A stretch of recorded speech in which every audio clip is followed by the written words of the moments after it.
अस्सलाम वालेकुम स्टूडेंट्स, आवाज आ रही है सबको?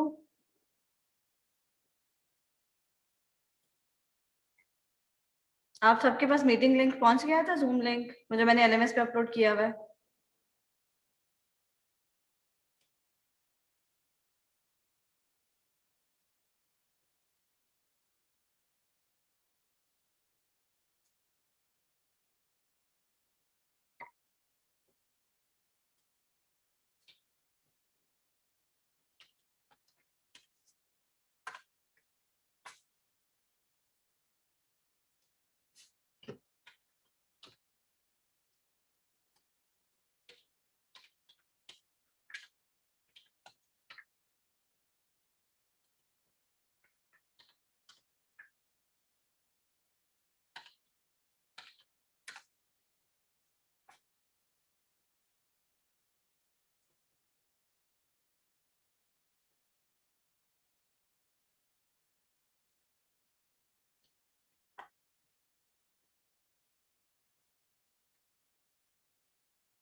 अस्सलाम वालेकुम, सबको आवाज आ रही है?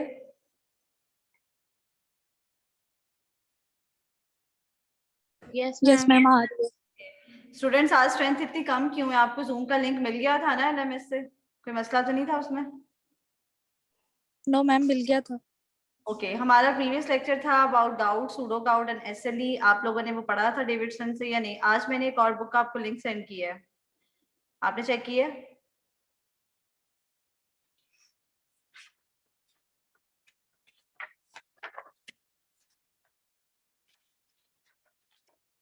यस मैंने मैम। मेन इनाम। इनाम दानिश के नाम से ये बुक है, ठीक है। मेडिसिन की बुक है, कंसाइज फॉर्म है डेविडसन की, ठीक है। डेविडसन में आपको पता है बहुत ज्यादा डिटेल्स हैं, और वो डिटेल्स समटाइम्स आपके लेवल पे इतनी ज्यादा ऑब्वियसली नीडेड नहीं है। आप इस बुक में से जिस तरह से भी मैं आपको ये अब लेक्चर्स आगे से कंटिन्यू करवा रही हूँ, जो डिजीजेस पढ़ा रही हूँ, आपने वो इस बुक में से देख लेने हैं। इसमें इंडेक्स में आप देख लो, एसएलई का जो पेज नंबर है from this book is from 530 to 536, तो आप इसमें से देख लीजिए, ठीक है। और एसएलई को आपने उसमें से कवर कर लेना है, क्योंकि लेक्चर में बहुत कम दिया हुआ है। इसी तरह रूमेटॉइड आर्थराइटिस है, वो भी आप इस बुक में से देख लें। एसएलई से ही आगे पीछे पेजेस पे 547 546 इस तरह से पेजेस पे बोन डिजीजेस हैं, ठीक है। और जो आज हम पढ़ेंगे, ऑस्टियोमाइलाइटिस है, ऑस्टियोमलेशिया है, रिकेट्स, ऑस्टियोपोरोसिस और ऑस्टियोपेट्रोसिस है, और ट्यूबरकुलस बोन डिजीजेस होती हैं, Pott's disease, these are all given in this book, ठीक है। और बहुत ज्यादा लंबा नहीं दिया हुआ, इतना दिया हुआ है जितना आप लोग जो हो वो इजीली कर सको, ठीक है, और जितना आपके एग्जाम में रिक्वायर्ड है, ठीक है। सबको समझ आ गई है? तो आपने उस बुक को देखना है, पढ़ना है, ठीक है। वो बुक बहुत अच्छी है, ये जो मैंने अभी आपको लिंक सेंड किया है, ठीक हो गया? Okay, today's our topic of discussion is congenital bone diseases, ठीक है। And what are they? There are different terminologies we have to study first, and these terminologies are very very important to acknowledge. First of all, polydactyly, ठीक है। This is the X-ray, very important X-ray. इस X-ray को अगर आप सबको screen share हुई भी है ना सबके साथ? Yes ma'am. Polydactyly is basically a congenital deformity of the fingers of the hands and toes, and in which a child is born with an extra finger or a digit either in hands or feet, ठीक है। ये x ray अगर आपको फर्ज करें कि आपको दे दिया जाता है कि डायग्नोज करें, तो this is the x-ray of polydactyly, जिसमें आपको एक्स्ट्रा फिंगर्स नजर आ रही हैं, या ये हैंड्स की हो सकती हैं या ये फुट की हो सकती हैं, ठीक है। Another terminologies are incomplete syndactyly and complete syndactyly, ठीक है। इनकम्प्लीट में क्या होता है कि फ्यूजन ऑफ द फिंगर्स होती है, but distal part is wide apart, ठीक है। यहाँ पे जो है वो फिंगर्स जो है वो ज्वाइन नहीं की होती, सिर्फ इसका जो प्रॉक्सिमल फिंगर्स का पार्ट है वो ज्वाइंट किया होता है, ठीक है। This is incomplete syndactyly, and the complete one is when fusion of the fingers went through from the proximal to the distal end, ठीक है। Another important terminology regarding this chapter is achondroplasia. Achondroplasia is a problem is not forming cartilage but is converting into the bone. Ossifications का problem होता है, bone formation का problem होता है, cartilage की formation में कोई problem नहीं होती, bony development जो है वो defective होती है. And this is particularly present in the long bones of arms and legs. इस तरह से shortened stature होता है, shortened arms and feet होते हैं, decreased muscle mass होता है, bored legs होती हैं, ठीक है, इस तरह से. और जो है वो abnormal hands होते हैं. This is another terminology you have to study, ठीक है. ये टर्मिनोलॉजीज हैं जो कि एग्जाम और वाइवा पॉइंट ऑफ व्यू से बहुत इंपॉर्टेंट है. Another important terminology is osteogenesis imperfecta, and this is, as the name indicates, is a defective or imperfect bone formation. ठीक है, imperfect bone formation होती है जिसकी वजह से brittle bones हो जाती हैं. What are brittle bones? Brittle bones are actually the weaker bones. ठीक है, easy to very fragile bones and easily fractured. ठीक है, fracture बहुत easily हो जाते हैं और जो है ये बहुत वीकन बोन्स होती हैं इस डिजीज में. And this is the congenital deformity. It is basically due to type 1 collagen gene. ठीक है, टाइप 1 कोलेजन जीन के डिफेक्ट की वजह से होता है और कोलेजन फॉर्मेशंस नहीं होती जिसकी वजह से वीकर बोन्स होती हैं. And the other sign and symptoms associated with this disease is blue sclera, multiple bone fractures and hearing loss. ठीक है, तो these are the other sign and symptoms associated with this disease. Now this is the complete knowledge about this disease. Brittle bone disease is basically osteogenesis imperfecta. आपको अब किसी भी terminology के तौर पे दिया जा सकता है. फॉर एग्जांपल आपको पूछा जा सकता है कि what is brittle bone disease. ठीक है, तो the other name of this disease is osteogenesis imperfecta. Genetic disorder है that results from the lack of the protein collagen and called brittle bones that breaks easily. ठीक है, signs and symptoms में triangular face होगा, blue sclera होगा. ठीक है, and इस तरह से ब्रॉड फोरहेड होगा, whitening whites of the eyes जो है वो ब्लू होंगी, टीथ जो है ब्रिटल होंगे, इजी टू ब्रेक होंगे. ठीक है, बैरल शेप रिब केज होगा. ठीक है, शॉर्ट स्टेचर्ड होंगे पेशेंट्स. इसी तरह से स्पाइन जो है वो इस तरह हंच बैक हो सकती है, काइफोसिस इस तरह से बेंडेड स्पाइन हो सकती है. Hearing loss is another important association with this disease. ठीक है, now what is the treatment? No cure, as this is inherited disease. ठीक है, जेनेटिक डिसऑर्डर है, देयर इज नो क्योर नहीं है, बट सिम्टोमेटिक ट्रीटमेंट्स हैं. ब्रोकन बोन्स को आप ट्रीट किस तरह कर सकते हैं कि आप पेशेंट को कैल्शियम लेवल उसका ज्यादा कर सकते हैं, विटामिन डी दे सकते हैं. इसके अलावा उनको असिस्टिव टूल्स दे सकते हैं, व्हील चेयर्स के इस्तेमाल वो कर सकते हैं. ठीक है, जिसकी वजह से अगर उनकी बोन्स वेट बेयरिंग जॉइंट्स जो हैं वो वेट बेयर नहीं कर पा रहे हैं, जो long bones of the legs हैं उस पर वेट जो है वो बहुत ज्यादा है. ठीक है, और इसकी वजह से वो इजीली ब्रेक हो जाएंगी बोन्स, तो आप व्हील चेयर्स उनको दे सकते हैं, ब्रेसेस दे सकते हैं. ठीक है, बोन्स को स्ट्रेंथन करने के लिए good diet is very important, exercise is very important, and cessation of smoking, drinking alcohol and caffeine. ठीक है, so this is the diagram of the blue sclera and this is the pathognomonic feature of osteogenesis imperfecta. ठीक है, the other name of this disease is Osteogenesis imperfecta. उसका नाम क्या Brittle है? bone disease. Brittle bone disease. ठीक है बच्चों. Okay, another terminology is mucopolysaccharidosis 1, a lysosomal storage disorder. ये जितना इस स्लाइड में लिखा हुआ आपको इतना ही काफी है. Deficiency of lysosomal enzymes हो जाती हैं, progressive accumulation of glycosaminoglycans. ठीक है, multi-system heterogeneous severe morbidity and mortality and incidence is 1 in 1 lakh. ठीक है, तो this is not very important but try to memorize this terminology also. ठीक है, कि what is mucopolysaccharidosis? It is basically a lysosomal storage disease. ठीक है, incidence इसका बहुत rare है, 1 in 1 lakh में होता है. ठीक है, okay. Now और today's important topics, ये शुरू में terminologies थी. ठीक है, important एक disease थी. अब हम start कर रहे हैं osteopetrosis से.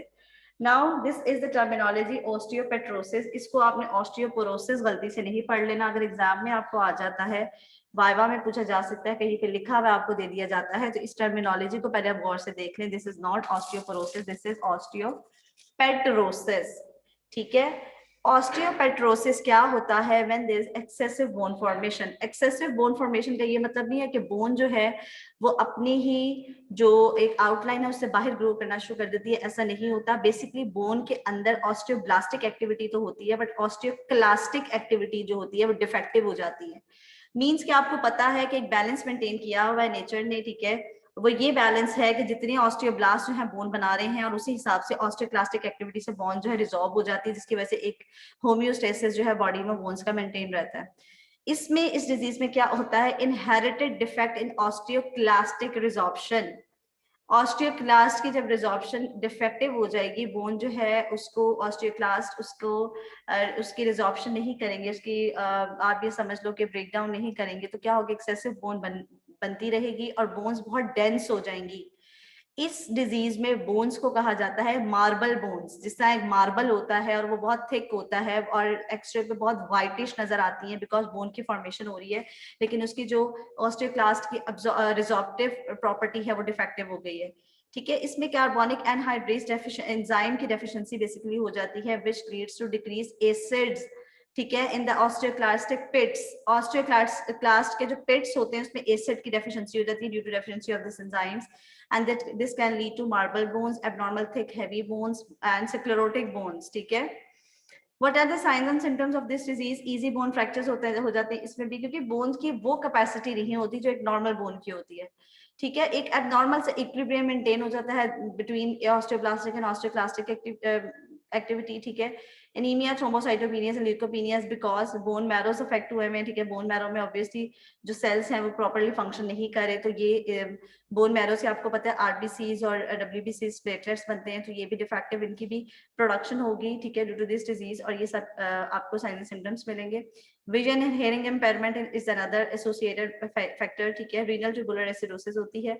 Treatment is bone marrow transplantation, और कोई ट्रीटमेंट नहीं होती, इसकी इनहेरिटेड डिसऑर्डर है। ठीक है, ऑब्वियसली बोन मैरो का इशू है, वहां पे ऑस्टियोक्लास्टिक डिफेक्टिव प्रॉब्लम चल रहा है। ठीक है, तो bone marrow transplantation is a treatment. ठीक है, okay, this is the x-ray of osteopetrosis. ठीक है, बोन आप देख लो, ऐसे लग रहा है कि जैसे कोई मार्बल के टुकड़े रखे हुए हैं। दिस इज द बोन्स के, हालांकि जब आप एक्सरे देखते हो तो बोन का एक्सरे ऐसे नहीं होता। ठीक है, दरमियान में से थोड़ा सा ब्लैकिश भी पोर्शन होता है, आउटलाइन बड़ी एक वो होती है, मार्क्ड डिफाइंड होती है। ठीक है, वेल डिफाइंड होती है, बट ये आपको ऐसा लग रहा हो कि जैसे कोई पत्थर रखे हुए हैं, मार्बल्स रखे हुए हैं, क्योंकि इसमें ऑस्टियोक्लास्टिक एक्टिविटी जो है वो डिफेक्टिव है। ठीक है, अदर कॉमन बॉनी डिजीजेस, अब आप सबको पता है व्हाट इज ऑस्टियोपोरोसिस। मुझे सबसे पहले आप बताएंगे what is osteoporosis. Ma'am reduce हो जाता है बोन मैसेस में और बोन्स जो वीकन हो जाती हैं। Very nice, what are the causes of osteoporosis? Ma'am vitamin D की डेफिशिएंसी हो सकती है और कैल्शियम की। सॉरी, मैं कह रही हूँ vitamin D. Okay, osteoporosis is basically a process ना। ठीक है, ऑस्टियोपोरोसिस का प्रोसेस जो होता है वो नॉर्मल अडल्ट लाइफ में नहीं होता। ठीक है, it is the degenerative process, आप इसको कह सकते हो कि जो ओल्ड एज में होता है, जिसको हम सेनाइल ऑस्टियोपोरोसिस कहते हैं, with the passage of age जो ओल्ड एज में डिजेनरेटिव चेंजेस आती हैं। And another important type of osteoporosis is post menopausal osteoporosis. ठीक है, फीमेल्स में आपको पता है जब हार्मोन्स का लेवल कम हो जाता है, एस्ट्रोजन प्रोजेस्टेरॉन का लेवल, आपको पता है रिप्रोडक्टिव लाइफ में तो बड़ा अच्छा मेंटेन रहता है हार्मोन्स का लेवल, और एस्ट्रोजन जो होता है हार्मोन वो बहुत इंपॉर्टेंट होता है for the mineralization of the bones. ठीक है, तो जैसे ही एस्ट्रोजन का लेवल बॉडी में कम हो जाता है with the passage of time after 45-50 years, तो फीमेल्स में क्या होते हैं, ऑस्टियोपोरोटिक चेंजेस आ जाती है इन द बोन्स।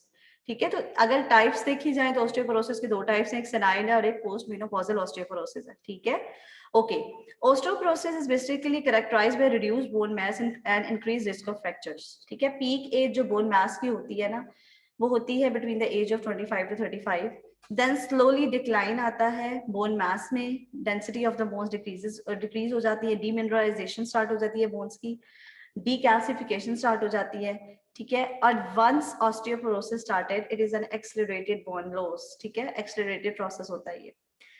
ओके, अगर हम इसको डिफाइन करें ऑस्टियोपोरोसिस को, तो it is a reduced bone mass and micro architectural deterioration of bone tissue leading to enhanced bone fragility and increased risk of fractures. ठीक है, ये जो डेफिनेशन मैंने आपको सुनाई है ये भी उसी बुक में से सुनाई है जो कि आपको मैंने लिंक भेजा है। This definition is very very important.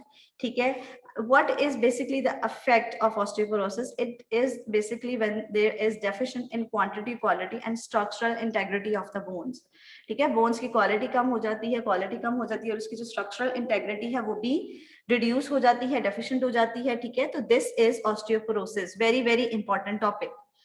Okay, this diagram shows osteoporotic changes in the bone. ठीक है, अब ये आपको पता है कि इस तरह आपको लेबल नहीं दिया होगा, ऑब्वियसली आपको ये लेबल करना होगा। तो this is a normal bone and this is osteoporotic bone. ठीक है, जिसमें क्या हुआ है, डीमिनरलाइजेशन ऑफ द बोन्स हुई है, डीजनरेटिव चेंजेस आई हुई हैं। कैल्सिफिकेशन कम हुई भी है, ठीक है। तो ये डायग्राम्स बहुत बहुत इंपॉर्टेंट है बच्चों। इनाम दानिश जो बुक मैंने आपको लिंक भेजा है ना, उसमें डायग्राम्स नहीं है, थ्योरेटिकल नॉलेज है, वो आप वहां से गेन कर लें, और डायग्राम्स आपने जो है वो अपनी लेक्चर्स में से देख लेनी है। डायग्राम्स के साथ आपने कोरिलेट कर लेना है चीजों को। लेक्चर्स ऑब्वियसली आपने इनको तो इग्नोर नहीं करना ना, तो इसमें से आप डायग्राम्स देख लोगे। अगर इन डायग्राम्स को मैं आपको देती हूँ for labelling, for to diagnose the disease, ठीक है, तो आपने वो इसमें से अच्छे से देख लेनी है। समझ आ गई सबको? आवाज आ रही है? Yes ma'am. ठीक है जी। Now what are the different factors? These are basically the risk factors, ठीक है। रिस्क फैक्टर्स क्या होते हैं ऑस्टियोपोरोसिस के? They are very important to understand. Age is a very important factor. Old age में डिजनरेटिव चेंजेस आती हैं, even के बॉडी के हर सिस्टम में ही डिजनरेटिव चेंजेस आ जाती हैं, हर लेवल पे ही। मेमोरी देख लें अगर आप ओल्ड एज के साथ, फिर एक ब्रेन में चेंजेस आती हैं, जैसे डिजनरेटिव चेंजेस आती हैं तो उसमें अल्जाइमर्स की प्रॉब्लम्स हो जाती हैं, डिमेंशियाज हो जाते हैं, मेमोरी लॉस होता है। इसी तरह विद एज जो बोन में चेंजेस आती हैं, that are basically osteoporotic changes. Another important factor is physical activity. When a person is non-motile, ठीक है, इतना एक्टिव नहीं है, ठीक है, उसका sedentary lifestyle है, एक्सरसाइजेस नहीं आप लोग करते अगर, या फिर आप बेड रिडन है कोई पेशेंट, तो उसमें भी ये चेंजेस बहुत जल्दी आती हैं। Estrogen withdrawal is a very very important risk factor. As you know that estrogen is a very important hormone for mineralization of the bones, and when a female hits the age of 45 to 50 and after that obviously menopause में जब estrogen withdrawal होता है तो क्या होगा? Osteoporosis हो जाएगा। Nutritional deficiencies are very important here. Calcium vitamin D deficiency, calcium आप ले रहे हो बट विटामिन डी की एक्टिव फॉर्म ही नहीं है, that is when vitamin D 25 deoxycholecalciferol is converted into 125 deoxycholecalciferol in the kidneys, then it get activated and causes absorption of the calcium from the body. So this is another very very important risk factor, ठीक है, for osteoporosis, when there is a calcium deficiency in the diet or there is decreased absorption from the body. Genetics are very important risk factors. Now this table is very important regarding osteoporosis. ये table आपको finger tips पे आना चाहिए। अगर मैं आपसे causes पूछ लेती हूँ कि मींस इतने कॉजेस लिखे हुए हैं इसके ऊपर, रिस्क फैक्टर्स लिखे हुए हैं कि आपको 10 to 12 तो आप मुझे फौरन बता देना वाइवा में, ठीक है, फिर आपका वो क्वेश्चन जो है वो बिल्कुल सही माना जाएगा, ठीक है। Genetics, race, low body weight, family history, endocrinological जो इश्यूज होते कॉजेज हैं, हाइपोगोनेडिज्म है। अगर किसी पेशेंट में, किसी फीमेल में, मेल में गोनेड्स जो है उसकी डेवलपमेंट सही नहीं हुई थी तो ऑब्वियसली सेक्स हार्मोन्स सिक्रीट नहीं होंगे, ठीक है, और जिसकी वजह से ऑस्टियोपोरोसिस हो जाएगा। अर्ली मेनोपॉज, कुछ फीमेल्स में अर्ली मेनोपॉज हो जाता है, वक्त से पहले उनके पीरियड्स बंद हो जाते हैं, उनकी हार्मोनल चेंजेस आ जाती हैं, ठीक है, तो उसमें थायरोटॉक्सिकोसिस है, हाइपर पैराथायरॉइडिज्म। हाइपर पैराथायरॉइडिज्म में मैं आपको स्टार्ट से बताती भी आ रही हूँ, तो पैराथायरॉइड हार्मोन का जब भी लेवल ज्यादा होगा तो बोन से वो कैल्शियम निकाल के ब्लड में उसका लेवल ज्यादा करेगा, हाइपरकैल्सीमिया, तो बोन्स को वीक कर देगा। तो these are the endocrinological causes, ठीक है। फिर गैस्ट्रोइंटेस्टाइनल कॉजेज में इन्फ्लेमेटरी कॉजेज हैं कि जब गैस्ट्रोइंटेस्टाइनल ट्रैक्ट में कोई इन्फ्लेमेटरी कॉजेज, ऐसी इन्फ्लेमेटरी कंडीशंस चल रही हैं जिसकी वजह से कैल्शियम जो है वो अब्सॉर्ब नहीं हो रहा, इनटेक तो नॉर्मल है बट एब्सॉर्ब नहीं हो रहा due to these inflammatory bowel diseases, malabsorption, chronic liver diseases, ठीक है। Inflammatory diseases, sometimes rheumatoid arthritis and ankylosing spondylitis are the very important causes. Drugs में corticosteroids हैं, ठीक है। इसी तरह से सब्सटेंस अब्यूज है, लाइफस्टाइल में अगर आप की डाइट में इंटेक कम है, exercise, immobility, highly trained athletes में इनहेरिटेड कुछ ये डिजीजेस हैं, गॉस्टर्स डिजीज है, होमोसिस्टीन यूरिया है, ऑस्टियोजेनेसिस इम्परफेक्टा है जिसमें कैल्शियम जो बोन्स है वो वीकर हो जाती हैं, दीज आर अदर causes, ठीक है।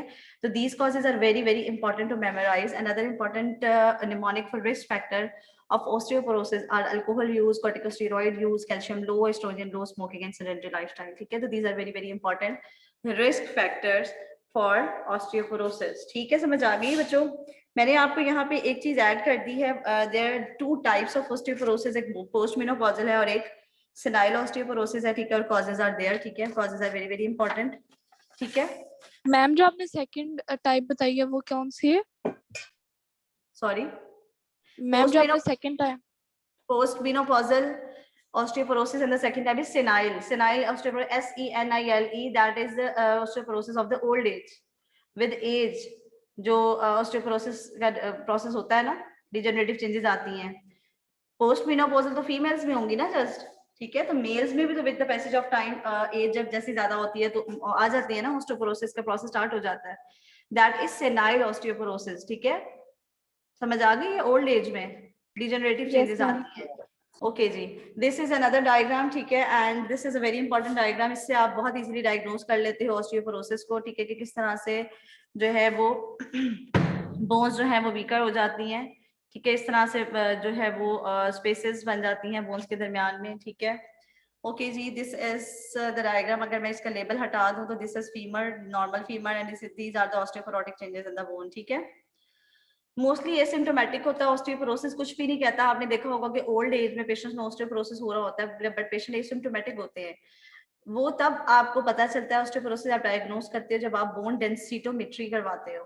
बोन की डेंसिटी चेक करने के लिए आप बोन डेंसिटोमेट्री करवाते हैं, then you came to know that a patient is having osteoporosis. और उसमें आपने करना है क्या होता है, उसकी डाइटरी इनटेक में कैल्शियम विटामिन डी का आप एनहांस कर दें, एक्सरसाइज शामिल कर दें, ठीक है। बोन पेन्स अगर हैं तो उसको आप ट्रीट कर सकते हो, एक्टिविटी बढ़ा दें आप पेशेंट की। और ऑस्टियोपोरोसिस में होता क्या है, increase risk of fractures. Obviously bones जो है वो बहुत फ्रेजाइल वीक हो जाती हैं, ठीक है। What are the lab test which you have to do in the patient with osteoporosis? Complete blood count, calcium level, phosphate level, parathyroid hormones are very very important, thyroid hormones, bone mineral density test is recommended in older patients, and wedge appearance of affected vertebrae in the lateral radiograph. तो आप इस तरह से X-rays भी करवाते हैं, ठीक है। उसके बाद बच्चों आवाज आ रही है मेरी? Yes, ma'am, आ रही है। वो लाइट गई थी ना, इस वजह से पूछ रही हूँ, ठीक है। एक्सरेज भी करवाते हो, ब्लड टेस्ट करवाते हो, हार्मोनल लेवल्स करवाते हो, ठीक है। मैनेजमेंट में इंपॉर्टेंट मैनेजमेंट क्या है? Lifestyle modifications are very very important. Smoking cessation, smoking को आप बंद कर दें, पेशेंट में अल्कोहल सेसेशन कर दें, डाइटरी इनटेक में कैल्शियम बढ़ा दें, exercises are very important. Hormonal replacement therapies are very important. अगर आपको लगता है कि किसी फीमेल में अर्ली मेनोपॉज आ गया, उसको हार्मोनल इम्बैलेंस था या उसको कोई ऐसी ट्रीटमेंट गई है ड्यू टू एनी कार्सिनोमास के उसके जो हार्मोन्स है वो बनने बंद हो गए हैं, तो आप उसको एस्ट्रोजन और प्रोजेस्टेरोन की रिप्लेसमेंट थेरेपीज दे सकते हैं। कैल्सिटोनिन दे सकते हैं but not widely use. Anabolic steroids दे सकते हैं, stanozolol. These are basically main hormones in order to increase the activity of the male, ठीक है। और इसके अलावा बोन की मिनरलाइजेशन के लिए भी हार्मोन दिए जाते हैं। And also the active metabolites of vitamin D. Obviously vitamin D तो आप देंगे, लेकिन अगर बॉडी में कैपेसिटी नहीं है उसको एक्टिवेट करने की, तो फिर आप एक्टिवेटेड फॉर्म ही दें। यहाँ तक समझ आ गई बच्चों सबको? Yes, ma'am.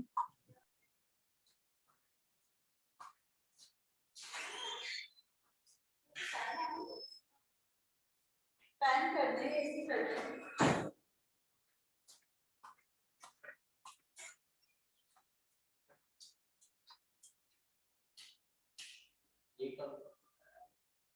ये खोल दे, वहां पे आगे चेयर रख दे।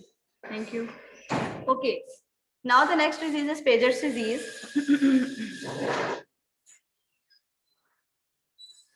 The other name of Paget's disease is osteitis deformans, ठीक है। बच्चे डिजीजेस के जो दूसरे दूसरे नाम है ना, इनको याद रखना बहुत जरूरी है, ठीक है। What is the other name of pseudo gout?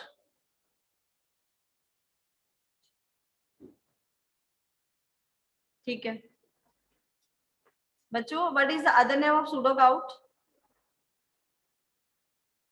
किसी ने भी नहीं पढ़ा, इसका मतलब है वो लेक्चर, है ना।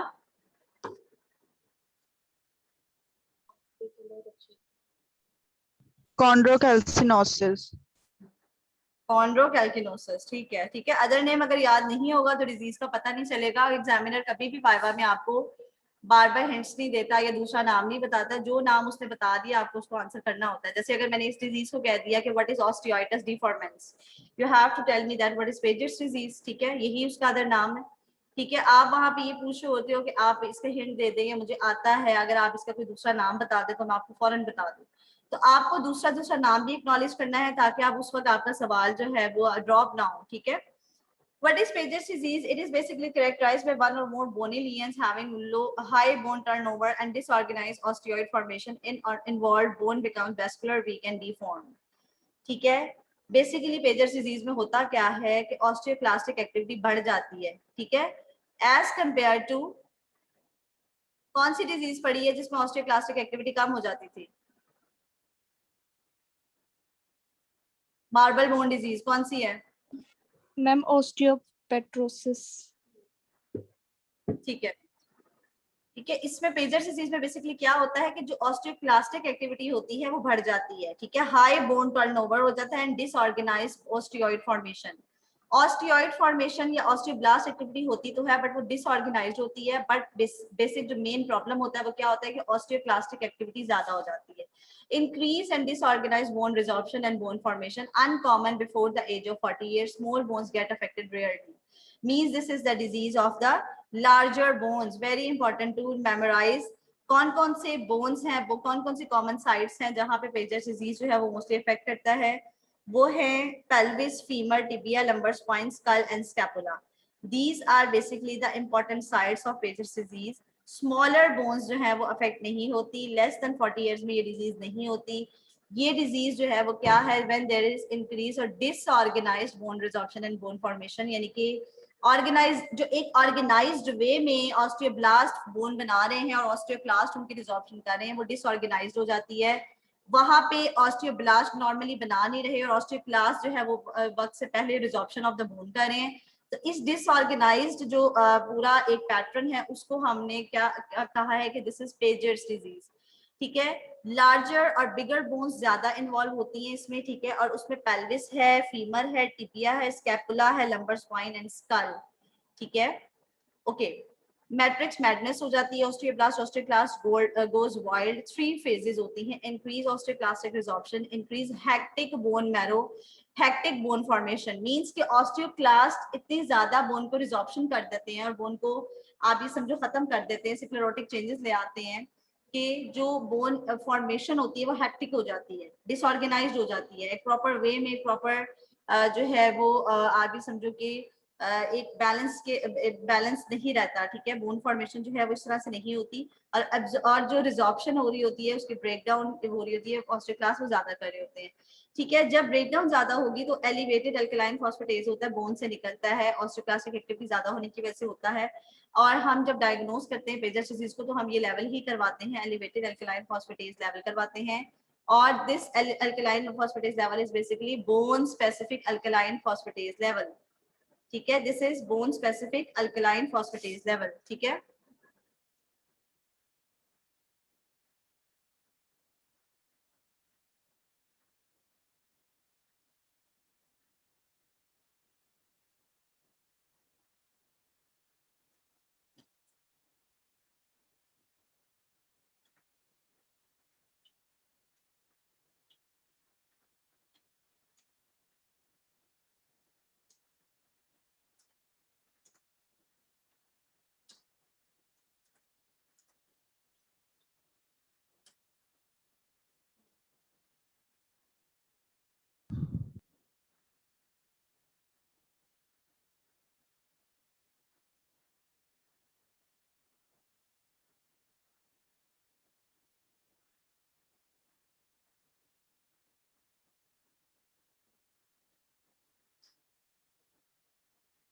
अच्छा लेक्चर नजर आ रहा है सबको? Yes ma'am. ओके, तो क्या है पेजर disease? Basically it's osteoclastic increase osteoclastic activity and disorganised osteoblastic activity and as a result due to this increase bone turnover elevated alkaline phosphatase occurs। ठीक है, and also elevated urine hydroxyproline occur। Urine में हाइड्रोक्सीप्रोलिन क्यों ज्यादा होती है? Due to osteoclastic activity की वजह से जो कोलेजन ब्रेकडाउन हो रही होती है तो उसकी वजह से यूरिन में ये लेवल आता है। तो हम इन 2 लेवल से जो है डायग्नोस कर लेते हैं पेजर डिजीज को। ब्लड में bone specific alkaline phosphatase BSAP raised होगा और यूरिन में हाइड्रोक्सीप्रोलिन जो है वो रेज्ड होगा। पेजर डिजीज इज बेसिकली 85% मोनोस्टोटिक होती है, whole bone.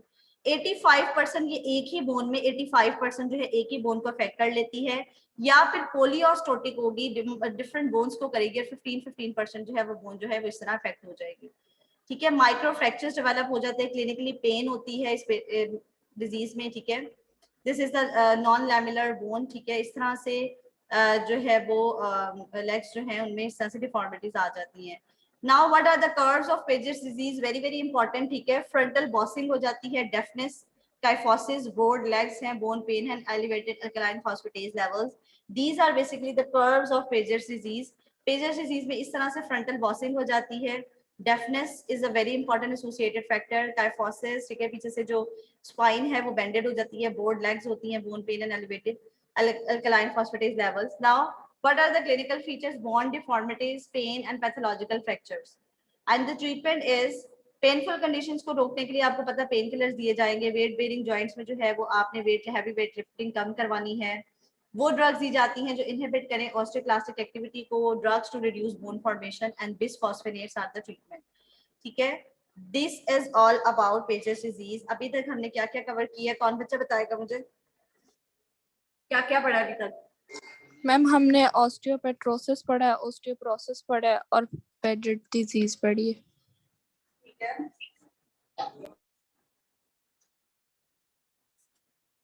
okay, now the next topic is rickets and osteomalacia, very important topic, ठीक है।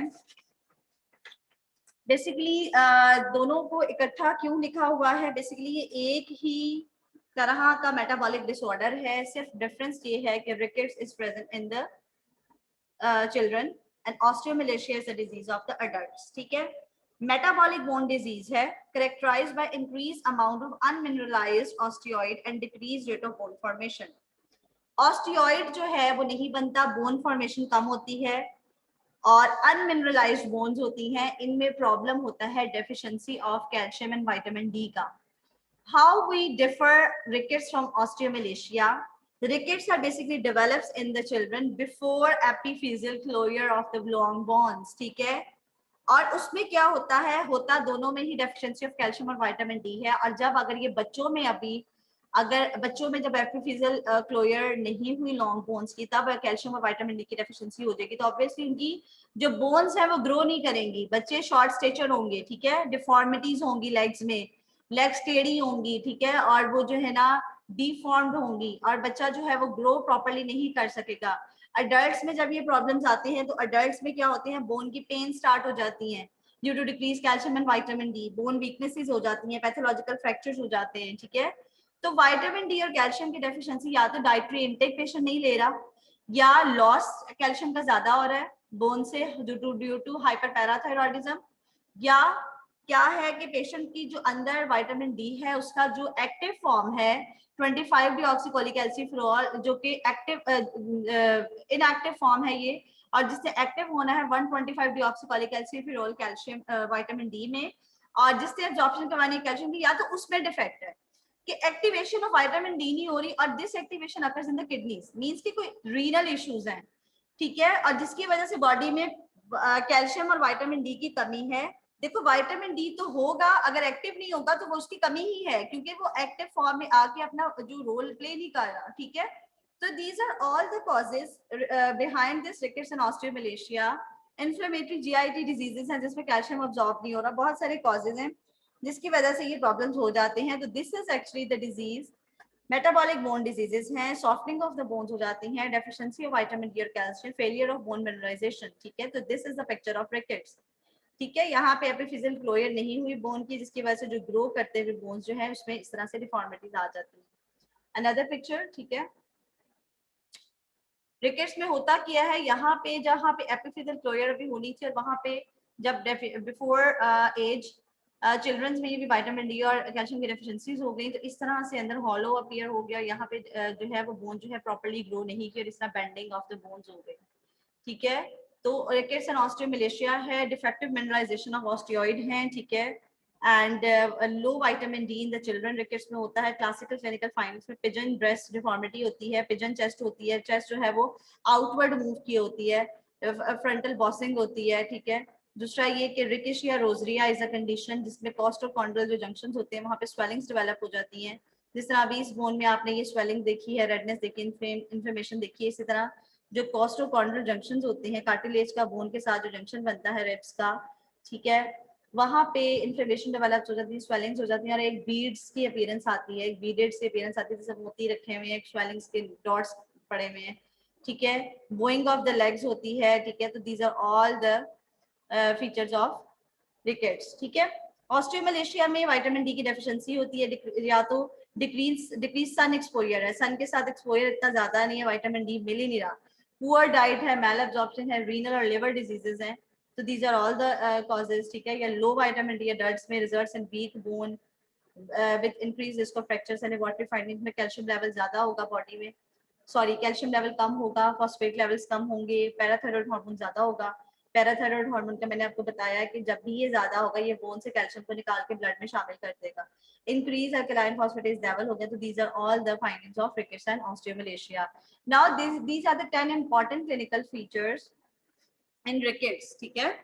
डिलेड फ्लोरोफॉन्टिनेला है, frontal bossing, dental hypoplasia, teeth की डेवलपमेंट प्रॉपर्ली नहीं होती, पेक्टस कैरिनेटम, पिजन चेस्ट, आउटवर्ड मूव हुई होती है चेस्ट, और ये जो बीडेड अपीयरेंस है ना यहाँ पे ये वाली कॉस्टोकॉन्ड्रल जंक्शंस की, इसकी मैं बात कर रही थी, रिकेशिया रोजरिया है, जिसपे कॉस्टोकॉन्ड्रल जंक्शंस में स्वेलिंग डेवलप हो जाती है, इन्फ्लेमेशन हो जाती है, और इस तरह से प्रोमिनेंट होती है चेस्ट पे चीज। Swelling in the wrist and ankle joints है, wide sutures हैं, Harrison sulcus is a sulcus here which develops between this rib cage and diaphragm, ठीक है। Bowing of the legs है, craniotabs होते हैं, craniotabs means softening of the bones होती हैं, जो bones होती है ना वो बड़ी soft spongy bones होती है skull की, बहुत ज्यादा आप ये समझ लो कि स्ट्रॉन्ग, जैसे स्कल तो एक ऐसी बोन है ना कि जो बहुत हार्ड एक बोन है, ठीक है, लेकिन इसमें क्या होता है क्रेनियोटैब्स डेवलप हो जाते हैं, बहुत सॉफ्टनिंग हो जाती है बोन्स की, ठीक है। ट्रीटमेंट किया calcium supplements and vitamin D, ठीक है। आपको पता है कि ऑस्टियोमलेशिया में मैंने आपको बताया था कि बोन पेन्स भी होती हैं मसल वीकनेसेस होती हैं, तो आप उसकी ट्रीटमेंट के लिए क्या देते हो आप, एक तो कैल्शियम और विटामिन डी तो आप सप्लीमेंट्स देते हो, लेकिन इन्फ्लेमेशन के लिए non steroidal anti inflammatory drugs है, पेन के लिए पेन किलर्स देंगे आप, ठीक है। एंड उसके अलावा जो x-rays are very important to diagnose these diseases, ठीक है। X-ray findings are very very important, ठीक है। रिकेट्स बच्चों में तो फौरन डायग्नोज हो जाती है, ठीक है, वो डेंटल प्रॉब्लम्स के साथ आ सकते हैं, बोन्स की डिफॉर्मिटीज के साथ आ सकते हैं। आपने देखा होगा बच्चों में बोन्स की डिफॉर्मिटीज हो जाती हैं, जो बच्चे मिल्क ज्यादा नहीं लेते, कैल्शियम की डेफिशिएंसीज हो जाती हैं उन पेशेंट्स में, ठीक है, बच्चों में, या फिर सन का एक्सपोजर बहुत कम है, वो किसी ऐसी जगह पे रहते हैं जहाँ पे विटामिन डी उनको नहीं मिल पाता, ठीक है बच्चों, समझ आ गई यहाँ तक।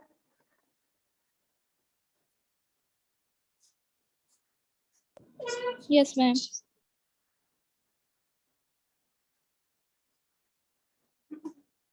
Okay, other bone diseases are infections, bone infections, ठीक है। जब भी बोन इन्फेक्शंस का नाम आप लेंगे, जो टर्मिनोलॉजी यूज होती है दैट इज ऑस्टियोमाइलाइटिस, ये आप आंखें बंद करके याद कर लें। Osteomyelitis is a deficiency used for bone infections. Osteomyelitis किसी भी डिजीज के साथ एसोसिएटेड हो सकती है। शुगर के पेशेंट्स को आपने देखा होगा, गैंग्रीन डेवलप हुआ फुट में और इन्फेक्शन चला गया बोन तक, एम्पुटेशन उसको कह दी गई, ऑस्टियोमाइलाइटिस डेवलप हो गया, ठीक है। ट्यूबरक्लोसिस का पेशेंट था और उसको ऑस्टियोमाइलाइटिस डेवलप हो गया, ब्लड बोर्न ऑस्टियोमाइलाइटिस हो जाता है कि ब्लड के थ्रू इन्फेक्शन चला गया इन द बोन, ठीक है। There are different organism which cause osteomyelitis, staphylococcus aureus है, ई कोलाई है, क्लेब्सिला है, सूडोमोनास है। अदर कॉजेज के हेमाटोजेनिस स्प्रेड है, ब्लड बॉर्न इन्फेक्शन ट्रांसमिट हो गया, या फिर कोई पस कंटेनिंग कैविटी थी, या कोई कंटेजियस इन्फेक्शन ऐसे हुआ कि जॉइंट में इन्फेक्शन था और वो बोन तक चला गया। तो these are all the causes. या फिर ट्यूबरकुलस स्पाइन थी, स्पाइन की ट्यूबरकुलोसिस हुई, ठीक है, और वो बोन में इन्फेक्शन चला गया, mycobacterium tuberculosis. Syphilis is a very important sexually transmitted disease जो कि बोन में इन्फेक्शन कर देता है। मोस्टली जो लेग्स की बोन्स होती हैं, शिन जो होती है, आपको पता है ये जो लेग होती है हमारी नी से नीचे, वहां पे बेंडेड शिन हो जाती है, सैब्रे शिन्स कहते हैं उसको इन द सिफिलिस, ठीक है। तो osteomyelitis is a condition in which there is infections of the bones occur.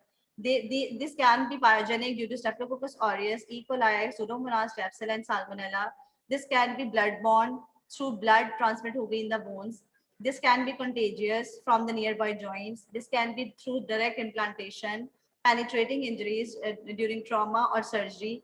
Surgery हो रही थी जॉइंट की, पेनिट्रेटिंग इंजरी हो गई, बोन में इन्फेक्शन चला गया, या फिर किसी का बहुत सीवियर एक्सीडेंट हुआ और नी जॉइंट इफेक्ट हो गया और वहां पे बोन में इन्फेक्शन चला गया, दैट इज पेनिट्रेटिंग ट्रॉमा, ठीक है। कोई पेनिट्रेट करके कोई चीज पे स्टैब हो गया, स्टैब वुंड हो गया, इस तरह, ठीक है। ट्यूबरक्लोसिस में ऑस्टियोमाइलाइटिस हो जाता है। Sickle cell disease is a very important cause. Sickle cell disease में आपको पता है सिकल शेप सेल्स हो जाते हैं जो ब्लड वेसल्स को भी डिस्ट्रॉय कर देते हैं और बोन तक भी जाकर उसको, बोन मैरो से ही तो निकल रहे होते हैं, ठीक है, सेल्स बन के। सिकल शेप होंगे तो बोन को जो है अफेक्ट कर देंगे, वहां पे इन्फेक्शन कर देंगे। Syphilis is another cause. Syphilis is sexually transmitted disease. How it develops, ठीक है? Initial site of infection is here. This is periosteum, as you know, ठीक है? And this infection that then blocks the blood vessel. And the pus is जो है वो pus containing cavity formed in the subperiosteal region, ठीक है? This is subperiosteal abscess. Sometimes this pus containing cavity causes dead bone inside. Bone अंदर से dead हो जाती है. Pus जो है sometimes जो है बाहर जो escape कर जाती है. तो this is all about development of osteomyelitis. Now in tuberculosis, usually blood-borne. Tuberculosis of the spine is called Pott's disease. Pott's disease is very important. This is the diagram. जब tuberculosis of spine develop होती है, this is called Pott's disease. Tuberculosis में mostly osteomyelitis जो है blood-borne होता है, blood के through फैलता है. Syphilis is congenital. Tertiary syphilis में sabrations develop हो जाती हैं. These are the basically sabrations, ठीक है, which develops in syphilis, ठीक है, और इसमें इस तरह से इन्फेक्शन हो जाती है. यहाँ पे आपकी ग्रॉस देख लें पिक्चर, ये एक्सरे फाइंडिंग है. ठीक है बच्चों, समझ आ गई?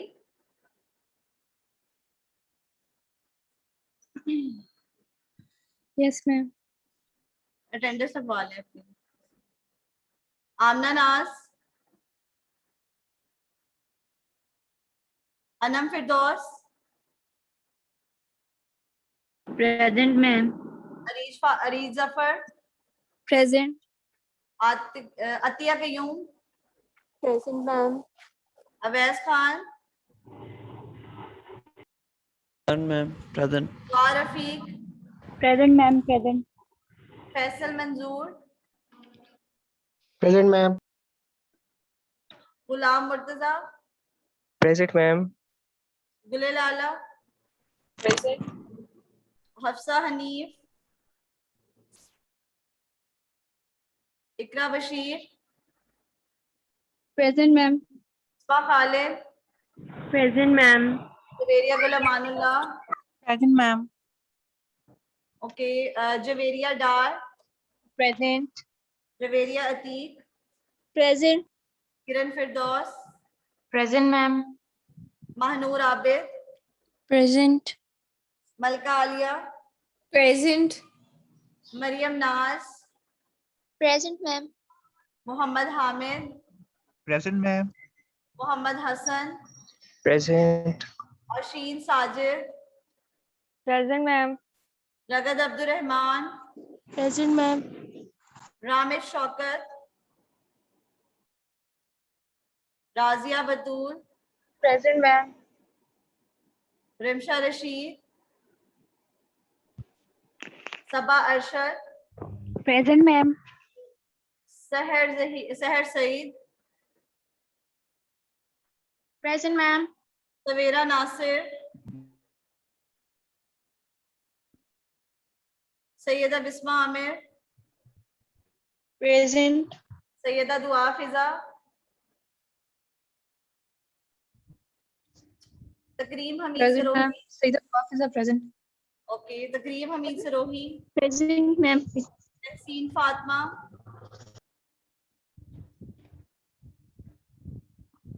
तिरजा Anwar, Present, ma'am. Ujala Nasir, Present, ma'am. Arooj Afzal, Present, ma'am. Arooj Zeb, Present. Usma Anwar, Present, ma'am. Noor, present. Ziyar Fatima. Present, ma'am. ठीक है बच्चों, अब आपने मैम, अपना ये तहसीन फातिमा प्रेजेंट. कौन प्रेजेंट है? तहसीन फातिमा. मेरा सिग्नल इशू हो रहा था. तहरीन फातिमा. तहसीन फातिमा. अच्छा, स्वेरा नासिर भी प्रेजेंट है, उसका माइक नहीं ऑन हो रहा.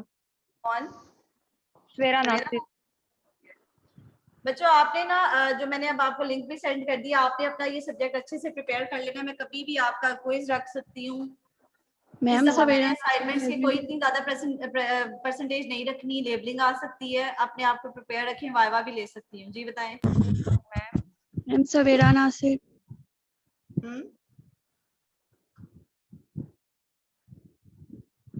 क्या नाम है? सवेरा नासिर. अच्छा, मैंने लगा दी है शायद आपकी अभी. अच्छा ठीक है. ठीक है जी। मैम क्या बच्चों, तो अपने आप को प्रिपेयर रखें, ये बुक देखने मुझे बताएं। मैं आप ये लेक्चर अगर अभी अपलोड नहीं करूंगी तो कल तक कर दूंगी मैं रिकॉर्डिंग। ठीक है जी। अब फिर एससीटी के मैम ये ईद के बाद होंगी ना मैम असेसमेंट? क्या मैम ये असेसमेंट मैम ईद के बाद होंगी ना? क्या मैम जो आप वाइवा कह रही हैं के बाद होंगी, आपको बता दिया जाएगा। तो आपने ये पढ़ना है, आपसे पुराना लेक्चर पूछ दिया जाए तो आपने उसको रिवाइज नहीं किया होता, इसलिए कह रही हूँ कि साथ साथ पढ़ो इसको। ठीक है, बुक देखो, बुक में से प्रिंट आउट निकालने हैं, प्रिंट आउट निकालो, ये जो अभी वाली भेजी है। ठीक है, और लेक्चर्स को सामने रखो, उसमें से डायग्राम्स देखो और अच्छा से प्रिपेयर करो। ठीक है जी। ओके जी बच्चों, टेक केयर। मैम काइंडली बात सुन ले। सुना दें। मैम वो हमारे SCP-2 के जो मार्क्स अपलोड हुए हैं ना वो मतलब ठीक अपलोड नहीं हुए हैं। हमारे प्रेजेंटेशन में जैसे 22 मार्क्स थे मेरे, तो वहाँ पे सर हारिस ने 1 मार्क अपलोड किया हुआ है। और मैम मेरी एक और फ्रेंड का भी इशू है, उसके भी वो लॉग बुक के मार्क्स सही अपलोड। आपकी बिल्कुल भी आवाज नहीं आ रही है, क्या कह रहे हो? मैम हमारे ना वो हुए हुए। मार्क्स सही अपलोड नहीं हुए वे? Yes ma'am. क्या मसला है मैम मार्क्स में? मैम जैसे SCP-2 में मेरे प्रेजेंटेशन में 22 मार्क्स थे, लेकिन वहाँ पे 1 अपलोड हुआ है पोर्टल पे। और मैम मेरी एक और फ्रेंड का यही इशू है, उसके लॉग बुक के मार्क्स भी सही अपलोड नहीं हुए। बच्चे मेरी बात सुनो, मैंने आप लोगों के साथ शेयर कर दिए थे अपने जो सेशंस थे। मैंने पोर्टल पे अपलोड नहीं करना था, पोर्टल पे अपलोड भी अगर कोई मिस्टेक हुई है वो डॉक्टर हारिस ने करना था, ये डॉक्टर मिस उन्होंने करना था, क्या नाम है,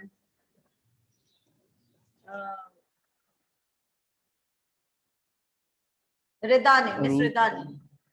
तो आप ना उनको मेल कर सकती है, क्योंकि मेरे पास पोर्टल की एक्सेस नहीं है, मैं उसको करेक्ट भी नहीं कर सकती। अगर आप ये कहते हो ना कि मैं उसे करेक्ट कर दूंगी तो वो मेरे पास उसकी एक्सेस नहीं है।